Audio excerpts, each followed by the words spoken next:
What's going on, guys? Synthetic Hydra here, and this is my 6th place Morgantown deck profile.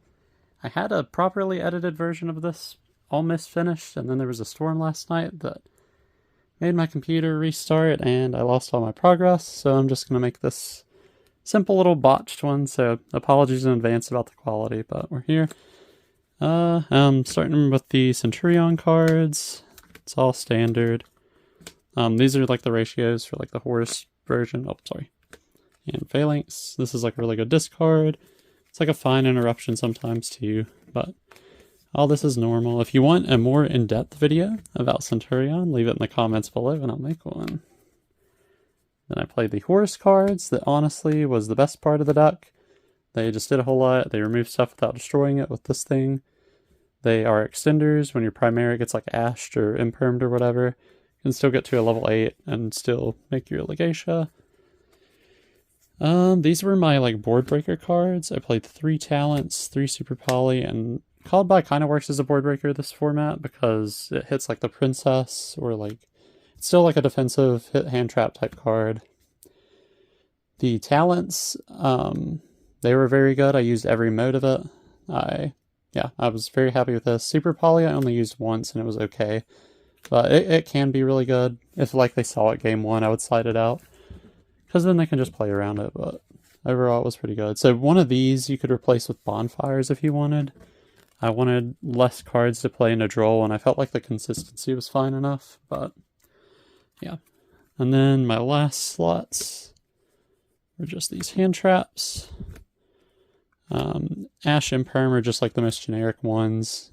Ash is a little whatever into fire. It still works, but it does let them do like the Hida into Prediction Princess stuff. But Nib overperformed consistently. It was very good if you combine like Nib or Droll with any of the other ones. Usually it does pretty good. And Droll also did its thing too. So that was the main deck, even 40. The extra deck, I did not go into most of it. We did Legatia, Crimson, Calamity, Blazar. All these are normal. Yeah, that's normal. And then I played this thing. This was if you start with a field spell and you go Primera, get Trudea, normal Trudea, and Trudea gets impermed, you can make this with them and then like at least make a Legatia on the opponent's turn.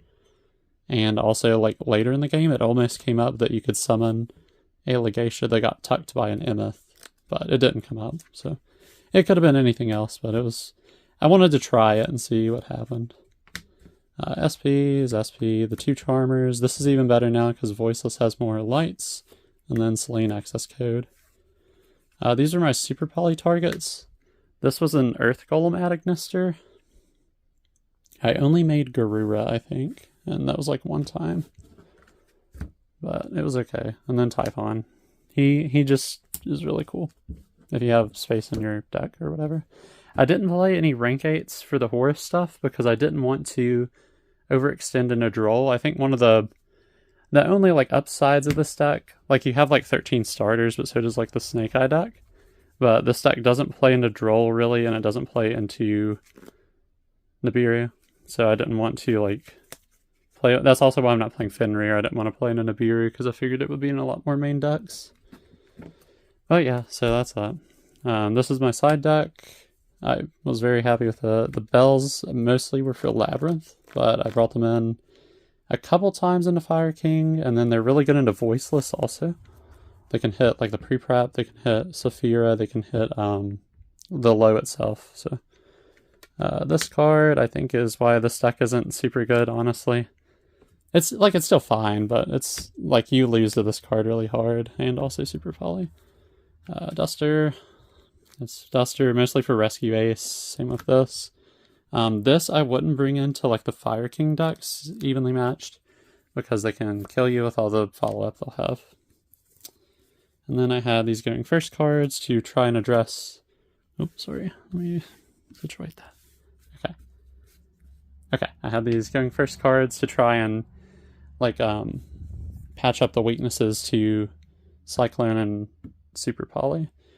This is for the Super Poly because they can't Super Poly you if you do this thing. And then it's just a stupid Flagate too, so it works. And then this is for like the Cyclone. They also do double duty. Like this one, like I said, is just a floodgate, so it sometimes stops your opponent from playing. This one also is just like, it's worst case, it negates something. Like the time I remember using it was versus a Snake Eye Ash, and it was very good then. So, I mean, it could have been Strike, I guess, at that point, but that doesn't protect you from Cycling. All right. But yeah, that's my list. I was very happy with it, honestly. I did not expect to do as good as I did. But here we are. My matchups, I played Snake Eye, then I played Orcust Horus, then I played Volcanic, like the 60 card pile with Horus and all that stuff. Then round 4, I lost to Fire King. Game 3, I just drew all engine. That's another weakness of the stack. It doesn't go second very good if you don't draw on engine. And then, let's see, round 5 was also Fire King. Round 6 was Vanquish Soul, and round 7 was Fire King.